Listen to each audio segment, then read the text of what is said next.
नमस्कार प्रिय दर्शकों, आप सभी का हमारे YouTube चैनल पर हार्दिक स्वागत है। दोस्तों, आज की कहानी चंपावती और अजगर की शादी। प्रिय दर्शकों, आप इस वीडियो में देखेंगे कि किस प्रकार से एक पिता ने अपनी पुत्री की शादी एक अजगर के साथ कर दी।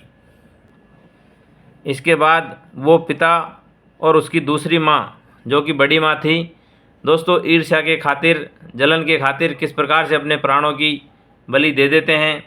और उन्होंने करना तो बुरा चाहा, लेकिन उनका खुद का ही बुरा हो गया। तो दोस्तों, इस प्रकार की वीडियो मेरे चैनल पर आती रहती है, जो कि धर्म से रिलेटेड होती है, धार्मिक कहानियाँ तथा प्राचीन आध्यात्मिक ज्ञान से संबंधित होती है। दोस्तों, आज का वीडियो बड़ा मोटिवेशनल और ज्ञानवर्धक है तथा सत्य घटना पर आधारित है। तो दोस्तों, पूरे वीडियो को अंत तक ज़रूर देखेंगे। जो भी दर्शक मित्रगण इस कहानी को पूरा देखेंगे, उनके जीवन में धन धान्य की कमी नहीं रहेगी, उनके घर से गरीबी का अंत हो जाएगा। तथा अजगर की कहानी है, इस वजह से आप इस कहानी को देखेंगे तो उनके जीवन में सांप से दुखी होने का या सांप से डरने का कोई कारण नहीं रह जाएगा। तो वीडियो अंत तक ज़रूर देखना मित्रों। यह कहानी एक प्राचीन लोक कथा पर आधारित है। दोस्तों, प्राचीन समय में एक बार एक अमीर आदमी था, उसके दो पत्नियां थी।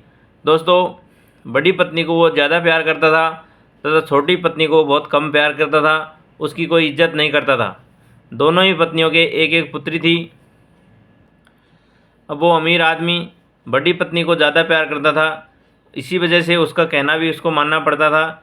एक दिन क्या होता है कि बड़ी वाली जो बीवी है उसकी अपनी छोटी वाली जो पत्नी है उसको बाहर निकलवा देती है, उसको छोटी लड़की के साथ झोपड़ी में रहने को मजबूर कर देती है। प्रिय दर्शकों, जिस पति के दो दो पत्नियां होती है उसका जीवन नरक के समान होता है। ये मेरे आंखों के सामने से देखा हुआ दृश्य है। दोस्तों, भगवान किसी को भी दो पत्नियां नहीं दे, चाहे उसके जीवन में और कोई दुख दे दे, लेकिन दो पत्नियों का दुख नहीं देना चाहिए। बड़ी वाली स्त्री के कहने पर वो अमीर आदमी आखिरकार छोटी वाली पत्नी को तथा उसकी बेटी को झोपड़ी में रहने को मजबूर कर देते हैं और वो दोनों मियाँ बीवी खुशी से रहने लगे, प्रेम से बड़े महल में रहने लगे। एक दिन वो राजा जो अमीर आदमी है अपनी छोटी वाली पत्नी को तथा उसकी बेटी को कहते हैं कि तुम कोई कामकाज किया करो। छोटी वाली पत्नी की बेटी है जो चंपावती नाम है, चंपावती को कहते हैं कि तुम जाकर के धान की रखवाली करो और वहाँ पर जो चिड़िया पखेरु पक्षी जो आते हैं उनको उड़ाया करो। दोस्तों, वो बेचारी गरीबनी लड़की चली जाती है धान के खेत में और चिड़ियों को जा कर के उड़ाती है, धान की रखवाली करती है। रखवाली करते करते वो चंपावती को कई दिन हो गए और वो वहाँ पर बैठी हुई गाना गुनगुनाती है, बटेरो यहाँ से चले जाओ, मेरे धान को मत खाओ, इसके बदले में तुमको मैं भुना हुआ चावल खिलाऊंगी। इस प्रकार से गाना गुनगुनाती और उन चिड़ियों को वहाँ से भगाती रहती। अब चिड़िया उसी लालच में उड़ जाती है कि ये लड़की हमको भुना हुआ चावल खिलाएगी और इसके कच्चे धान को नहीं खाने के लिए बोल रही है। लेकिन दोस्तों, वहाँ एक जंगल था और सुनसान जंगल से एक आवाज़ आती है कि मैं धान भी खाऊंगा, चावल भी खाऊंगा और चंपावती तुमसे शादी करूंगा। प्रिय मित्रों, जब चंपावती ने यह आवाज़ सुनी तो चंपावती सन्न रह गई, दंग रह गई कि ये आवाज़ कहाँ से आ रही है। शाम को चंपावती अपने घर जाती है और अपने माँ को सारा हाल सुनाती है। कहने लगी, माँ, मैं इस प्रकार से चिड़ियों की रक्षा कर रही थी, चिड़ियों की रखवाली कर रही थी गाना गाते हुए, तो वहाँ जंगल से इस तरह की आवाज़ आई कि मैं धान भी खाऊंगा, चावल भी खाऊंगा और चंपावती तुमसे शादी करूंगा। यह सुनकर के माँ मेरे तो होश उड़ गए। तो यह बात सुनकर के दूसरे दिन चंपावती की माँ उसके साथ में जाती है खेत पर रखवाली के लिए। फिर उसने कहा कि तुम वही गाना गुनगुनाओ जो तुम कल गुनगुना रही थी। तो चंपावती ने वही गाना स्टार्ट किया, बटेरो तुम यहाँ से चले जाओ, मैं तुम्हारे लिए, तुम मेरे धान को मत खाओ, इसके बदले में तुम्हें भुना हुआ चावल खिलाऊंगी।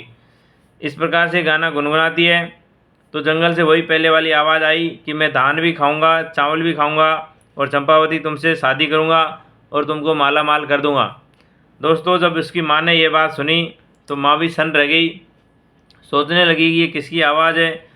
उन्होंने बहुत इधर उधर देखा, लेकिन जंगल में कोई भी नहीं दिखाई दिया। चंपावती ने अपने पति से अर्थात वो अमीर आदमी से आकर कहा कि पतिदेव, हम दोनों माँ बेटी ने ऐसा माजरा देखा है कि वहाँ जंगल से कोई ऐसी आवाज़ आ रही है कि मैं धान भी खाऊंगा, चावल भी खाऊंगा और तुम्हारी बेटी से शादी करूंगा, अर्थात चंपावती से। दोस्तों, जब अपने पिता ने ये बात सुनी तो पिता से भी नहीं रहा गया और पिता गांव के कुछ पड़ोसियों को लेकर के धान के खेत पे जाते हैं और उस लड़की से कहते हैं कि अब तुम वही गाना गुनगुनाओ। तो लड़की अब फिर से वही गाना गुनगुनाती है कि बटेरो तुम यहाँ से चले जाओ, मेरे धान को मत खाओ, इसके बदले में मैं तुम्हें भुना हुआ चावल खिलाऊंगी। ऐसा उसका गाना स्टार्ट हुआ। उधर से जंगल से आवाज़ आई कि मैं तुम्हारा धान भी खाऊंगा, चावल भी खाऊंगा और चंपावती से शादी भी करूंगा। प्रिय दर्शकों, जब चंपावती के पापा ने ये बात सुनी और गांव वालों ने भी ये बात सुनी तो गांव वाले तलाशने लगे जंगल में इधर उधर कि ये कौन हो सकता है, किसकी आवाज़ है। दोस्तों, इसी चिंता में सब लोग ढूंढने लगे इधर उधर।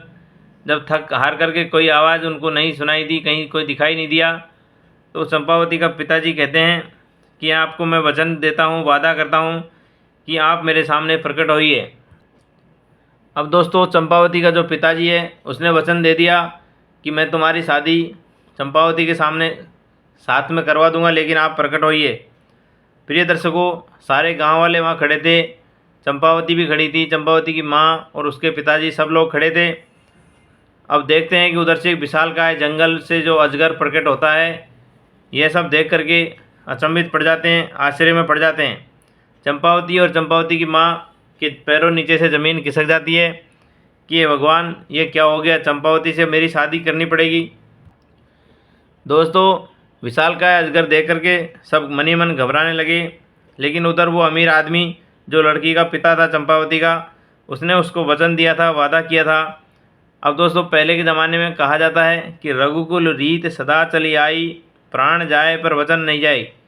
दोस्तों, उसने वचन दिया था कि मैं प्रकट होने के बाद तुम्हारे साथ शादी कर दूंगा चंपावती की। अब वचन के मुताबिक ये वादा उसको निभाना था। उधर अजगर को उसका जो पिता है चंपावती का घर आने का निमंत्रण दे देता है, लेकिन दोस्तों चंपावती और चंपावती की माँ जो कि बहुत गरीब थी, उनको उसका पिता सही ढंग से प्यार भी नहीं करता था, कच्ची झोपड़ी में उनको रखता था और बिल्कुल गरीबनी की तरह पूरा दिन भर काम करवाते थे। लेकिन दोस्तों, चंपावती का जो पापा है वो कहता है अपनी माँ को कि रघुकुल रीत सदा चली आई, प्राण जाए पर वचन नहीं जाए। मैंने उसको वचन दिया है कि मैं तुम्हारे साथ शादी कर दूंगा, और शादी के नाम से वो प्रकट हो गया। अब मुझे शादी तो करनी पड़ेगी। उधर चंपावती की माँ है, वो बड़ी खुश होती है बनी मन। दोस्तों, उसने सोचा कि अब इसकी शादी अजगर के साथ होएगी और अजगर इसको निगल जाएगा और हमारी ज़िंदगी से इसका पत्ता साफ हो जाएगा। प्रिय दर्शकों, ऐसा ये जो जलने का और जो ईर्ष्या करने का गुण होता है वो स्त्रियों में पाया जाता है, आदमियों में होता है लेकिन आदमियों में कम रहता है। वो अमीर आदमी अजगर को घर बुलाता है तथा चंपावती की शादी उसके साथ कर देता है और उनको पति पत्नी को अर्थात अजगर को और चंपावती को रहने के लिए एक महल का इंतजाम करवा देते हैं। प्रिय दर्शकों, अब चंपावती की माँ रात दिन यही क्लेश में रही कि मेरी लड़की को, अब चंपावती को अजगर निगल जाएगा। लेकिन दोस्तों, कहते हैं कि जिसका भरोसा उस ठाकुर पर होता है, उस भगवान पर होता है, उनका बेड़ा वही पार लगाता है। अब उन दोनों को मियाँ बीवी के रूप में, पति पत्नी के रूप में एक महल में दोनों को रख दिया जाता है। उधर चंपावती की माँ महादेव से प्रार्थना करती है और उसके प्राणों की रक्षा के लिए भीख मांगती है कि महादेव मेरी रक्षा करना, मेरी बेटी की रक्षा करना।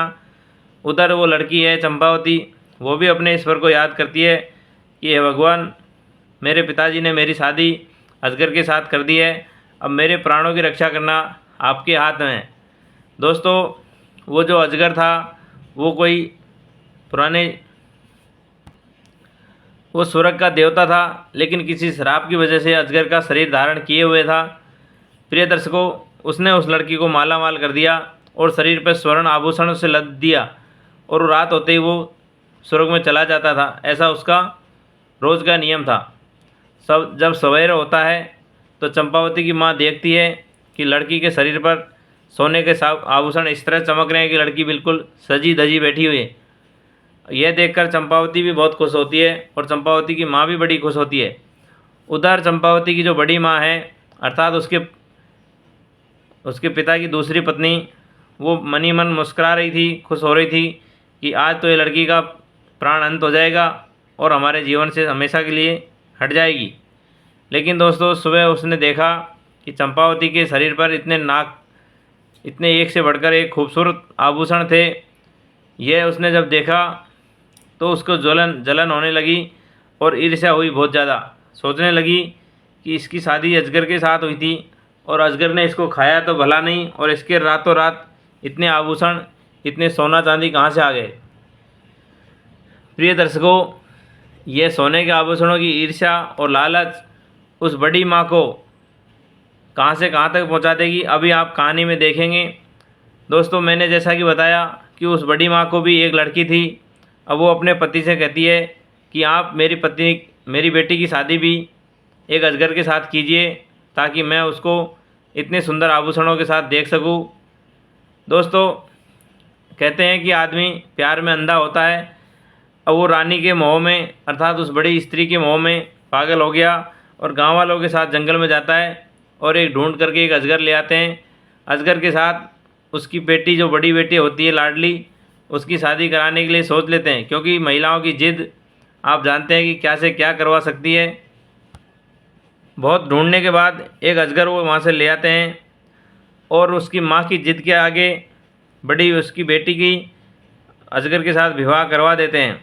और जैसा कि उन्होंने लालच में पहले वाली जो चंपावती को देखा था, उसी के नकल करते हुए उन दोनों को एक महल में बंद कर दिए। अब दोस्तों, ये तो सब भगवान की मर्जी थी, लेकिन यहाँ इन्होंने जानबूझ के लालच में ये किया था। इस वजह से अजगर को और लड़की को एक कमरे में बंद कर देते हैं।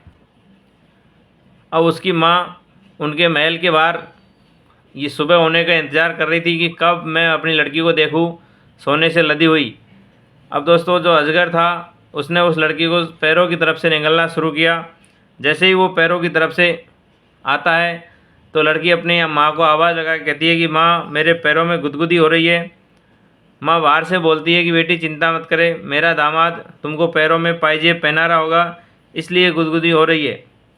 अब दर्शकों, थोड़ी देर बाद कमर में से गुदगुदी की कहने लगती है, मेरी कमर में गुदगुदी हो रही है। अपनी माँ को आवाज़ दे के कहती है, माँ कहने लगी, मेरा दामाद आपको कमरबंद पहना रहा होगा, इस वजह से आपको गुदगुदी हो रही है। प्रिय दर्शकों, अजगर ने निगलते निगलते छाती तक उसको निगल लिया। अब उसकी माँ से कहने लगा, माँ मुझे छाती में गुदगुदी हो रही है। दोस्तों, माँ बाहर से आवाज़ देती है और उसको कहती है कि मेरा दामाद आपको साल पहना रहा होगा, इसलिए आपको ये गुदगुदी हो रही है। कुछ देर बाद अजगर ने निगलते निगलते गर्दन तक निगल लिया। अब दोस्तों, फिर उस लड़की ने अपनी माँ को आवाज़ दी कि माँ मुझे गर्दन में गुदगुदी हो रही है। माँ कहती है कि मेरा दामाद मोतियों की लड़ियों से तुमको सजा रहा होगा, इसलिए तुम्हें गर्दन में गुदगुदी हो रही है, आप चिंता नहीं कीजिए। दोस्तों, उधर निगलते निगलते वो अजगर ने उसको सिर तक निगल लिया। कुछ देर बाद उसको आवाज़ नहीं सुनाई दी, क्योंकि पूरा निगल लिया तो आवाज़ कहाँ से आती। उधर जो लड़की की माँ थी, लालची माँ, ईर्ष्यालु माँ, उसने सोचा कि मेरी लड़की अब पूरी तरह से आभूषणों से लद करके खुशी होकर के सो गई है, इस वजह से मैं भी अभी जाकर के सो जाती हूँ। और वो जाकर के अपने रूम में सो जाती है। सुबह दोस्तों, जब उसने दौड़ी दौड़ी आई और अपनी माँ, उसने दरवाज़ा खोल करके देखा तो अजगर ने लड़की को पूरी तरह से निगल लिया था और उसका पेट फूला पड़ा था। यह देख करके उसको समझने में देर नहीं हुई और दहाड़े मार करके रोने लगी, क्योंकि दोस्तों चंपावती की जो शादी किया था वो अजगर नहीं था, बल्कि एक देवता था। और यहाँ इन्होंने लालच में पड़ करके जानबूझ के अजगर के साथ शादी किया। अब उसकी माँ सर पकड़ के रोती है और चंपावती को और उसकी माँ को भला बुरा कहती है, धिक्कारती है और उनको महल से बाहर निकाल देते हैं। उधर गांव वालों ने चंपावती की जो बड़ी बहन है, जिसको अजगर ने निगल लिया है, उसकी लाश को अजगर के पेट से निकालते हैं और उसका अंतिम संस्कार करते हैं। अब ये अमीर आदमी और उसकी पत्नी चंपावती को तथा चंपावती की माँ को, दोनों को मारते पीटते जंगल में ले जाते हैं और बिल्कुल बेहोश की अवस्था में जंगल में छोड़ आते हैं मरने के लिए। क्योंकि दोस्तों इनको ईर्ष्या हो रही थी बुरी तरह कि उधर तो जो अजगर ने इनको माला माल कर दिया और हमारे दूसरी शादी किया अजगर का तो उस लड़की को निगल गया।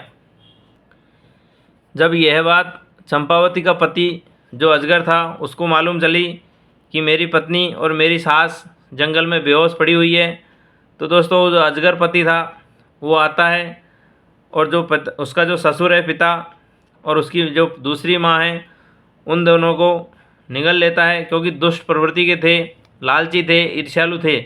दोस्तों ऐसी लालच वालों के साथ यही होना चाहिए। उस अजगर ने उन दोनों को निगल लिया और जो उसकी पत्नी है चंपावती और चंपावती की माँ दोनों को जंगल में सुरक्षित स्थान पर ले जा कर के रख देता है। दूसरे दिन जब उनको बेहोशी की हालत से जब ये जागते हैं तो देखते हैं कि हम दोनों कहाँ हैं और किस जगह पे हैं। दोस्तों अजगर जो उनका पति था, उनका जो दामाद था, उसने समझाया कि आप कल यहाँ बेहोश अवस्था में पड़े थे और आपको आपका पति और दूसरी जो पत्नी है वो मार पीट करके छोड़ के चले गए थे। मैंने वहाँ से उठा करके आपको यहाँ लेके आया हूँ। प्रिय दर्शकों, अब अजगर और चंपावती की माँ तीनों खुशी खुशी इस जंगल में रहते हैं। दोस्तों कुछ दिनों के बाद चंपावती की माँ बीमार पड़ जाती है और वो मृत्युलोक में चली जाती है। अब दोस्तों चंपावती और अजगर ये दो ही लोग यहाँ जंगल में रह जाते हैं। एक दिन अजगर कहीं बाहर गया हुआ था और उसकी गैर हाजिरी में चंपावती अकेली थी। वहाँ एक बुढ़िया आती है और चंपावती को अकेले देख करके कहती है कि बेटा तुम चिंता नहीं करो, जिसके साथ तुम रह रही हो अजगर के साथ, वह कोई सांप नहीं है, वह अजगर नहीं है, वह स्वर्ग का देवता है। आप जब रोज़ सो जाती हो तो सोने के बाद वो आपको चुटकी काटता है और जब आपको चेत नहीं होता है तो वो स्वर्ग में चला जाता है, अर्थात वो देवता है। रात को स्वर्ग में जाकर देवताओं के साथ समय व्यतीत करता है और दिन में तुम्हारे साथ आ जाता है। यदि आप उसके साथ हमेशा के लिए रहना चाहती हो तो जैसा मैं बताऊं वैसा आप करना। जब आप शाम को सो जाओ तो सोने का एक नाटक करना। आपका पति आपको चुटकी काटेगा तो आप झूठ मूठ से सोई रहना। उसके बाद जब वो देवता के रूप में आ जाए तो आप जो पुराना अजगर वाला खोल है उसको जला देना। उसको जलाएगी तब उसके शरीर में बदन में गर्मी हो जाएगी, तो आप उसको पंखा करके सुला देना और सुबह होते ही उसको माला डाल करके शादी कर लेना। इस तरह से वो आपके साथ हमेशा दूसरे रूप में आ जाएगा और अजगर का चोला उसके सर से हमेशा हमेशा के लिए हट जाएगा। ऐसा कहने के बाद बुढ़िया की कही हुई बात पे वो चंपावती बहुत खुश होती है और उसको सोने चांदी से घड़े भर कर के विदा कर देती है। शाम को उसने ऐसा ही किया, सोने का नाटक किया। जैसे ही वो देवता के रूप में आया तो उसने पुराने चोले में आग लगा दी और हवा करके सुला दिया और सुबह होने पर उसके साथ शादी कर ली, माला डाल करके खुशी खुशी ये लोग रहने लगे। कुछ समय के बाद एक दिन वो बुढ़िया फिर आती है और फिर उस लड़की को अर्थात चंपावती से कहती है कि यदि तुम अपने पति के बारे में और भी सच जानना चाहती हो तो तुम उसके साथ खाना खाना और उसको बोलना कि तुम मुंह खोल करके मुझे कुछ गांव दिखा दो, पूरी दुनिया दिखा दो। दोस्तों अब की बार जो ये बुढ़िया आई है, लालच में आई है अर्थात धूर्तता में आई है। वो अपने पति से जिद करती है कि हम दोनों एक साथ खाना खाएंगे और तुम मुझे मुंह खोल करके पूरी दुनिया का दर्शन कराओ। बूढ़ी अम्मा ये भी कह के गई थी कि जब तुम जिद करोगी तो तुमको मुंह तो दिखा देगा खोल करके, लेकिन 6 साल के लिए वो नदी में चला जाएगा और 6 साल के बाद तुम्हारे पास वापस आ जाएगा। दोस्तों कहते हैं कि दूसरों की बातों में इतना ज़्यादा आंख बंद करके भी भरोसा नहीं करना चाहिए। अब ये जो लड़की की पास जो बुढ़िया आई है ये लालच में अर्थात कपट में अर्थात धूर्तता में आई है। अब चंपावती ने इसको सोने चांदी से घड़े भर करके दे दिए और अपने पति से वही जिद करने लगी कि साथ में खाना खाएंगे और तुम मुंह खोल के दुनिया का दर्शन कराओ। दोस्तों वो जो देवता था अजगर रूपी, जो अब देवता के रूप में रह रहा है, उसने मुंह खोल के उसको दुनिया का दर्शन तो करा दिया, लेकिन जैसा बुढ़िया ने कहा था वैसे ही अब उसको 6 साल के लिए नदी के अंदर जाना पड़ेगा। अब ये देवता उसको समझाता है कि यदि तुमको मैं चाहिए हूँ या दुनिया का दर्शन चाहिए, दोनों में से एक ही मिल पाएगा। तो चंपावती कहती है मुझे तो दोनों ही चाहिए। और उस देवता को ये मालूम था कि जो बूढ़ी स्त्री तुम्हारे पास आती है वो बूढ़ी स्त्री और कोई नहीं है, मेरी माँ की नौकरानी है। और मेरी माँ एक नरभक्षी औरत है जो कि मेरी शादी किसी दूसरी लड़की के साथ करवाना चाहती थी, लेकिन मैंने शादी उस लड़की के साथ नहीं की और मेरी माँ तुमको भी खाना चाहती है। लेकिन दोस्तों, चंपावती उस औरत की षड्यंत्र में आ चुकी थी। इस वजह से उन्होंने अपने पति के साथ ये परीक्षा ले लिया। अब उसका पति उसको एक सोने की अंगूठी देता है और कहता है कि इस अंगूठी को तुम अपने से दूर मत होना देना, नहीं तो तुम्हारा जान संकट में आ जाएगा और तुमको मेरी माँ और यहाँ पे जो रहने वाले राक्षस है वो तुमको खा जाएंगे। तो चंपावती ने अपने पति के कहे अनुसार उस अंगूठी को संभाल कर रखा। अब दोस्तों, ये पूरी तरह से अकेली हो गई थी और ये जंगल में दर बदर भटकती रही, लेकिन इसने छाती के लगा करके इस अंगूठी को रखा और अंगूठी से ही इंतज़ार किया 6 साल तक। अब दोस्तों, 6 साल के बाद उसका पति वापस से आ जाता है और जैसे ही इसके साथ मुलाकात हुई वो अंगूठी गायब हो जाती है, क्योंकि अंगूठी उसके आने के बाद गायब होना ही था, ऐसा विधान है। अब दोनों मियाँ बीवी सुखी सुखी रहने लगे। उधर ये जो देवता है, नाग देवता, अजगर देवता, इसकी माँ जो कि नरभक्षी औरत थी, वो इसको खाना चाहती है। उसने एक पत्र लिखा। चंपावती की जो ये सास है, इसने पत्र लिखा कि मैं तुमको खाना चाहती हूँ, तुम्हारा खून पीना चाहती हूँ। जब चंपावती ने ये पत्र पढ़ा तो उस पत्र का जवाब लिख कर के एक राक्षस से हाथ दे करके भिजवाना चाहती है। उधर दोस्तों, इस देवता को पता चल जाता है कि मेरी चंपावती आज संकट में है। उसने उसका पीछा किया और जहाँ वो राक्षस के पास जा रही थी उसने उसे रास्ते में रोक लिया। जब चंपावती हाथ में अपनी माँ का लिखा हुआ ये पत्र देखा तो ये अजगर रूपी जो देवता था वो बड़ा गुस्से में आ जाता है और गुस्से में आकर अपनी माँ को आओ देखा न ताव इसने ख़त्म कर दिया। और इन्होंने निश्चय किया कि हम दोनों पति पत्नी इस दानवों के शहर में, इस दानवों के गांव में नहीं रहेंगे और अन्यत्र जाकर के गृहस्थी बसा लेंगे। दोस्तों, ये कहानी बड़ी प्राचीन कहानी थी। इसको सुनने के बाद आपके मन में ख्याल आएगा कि किस प्रकार से सांप भी हमारा जीवन साथी हो सकता है, किस प्रकार से सांप भी हमारी गरीबी को मिटा सकता है और सांप को हम जो हानिकारक समझते हैं वो हमारे लिए किस प्रकार से फ़ायदेमंद हो सकता है। दोस्तों, कहानी अच्छी लगी हो तो ज़रूर से ज़रूर चैनल को सब्सक्राइब करना। कहानी लंबी ज़रूर है लेकिन मोटिवेशनल है, पुराने ज़माने की है। आशा करता हूँ दोस्तों कहानी अच्छी लगी होगी सभी को। तो एक बार चैनल को लाइक करना, सब्सक्राइब करना, बेल आइकन को प्रेस करना। सभी को राधे राधे, हरिओम, जय नाग देवता की, जय हर हर महादेव।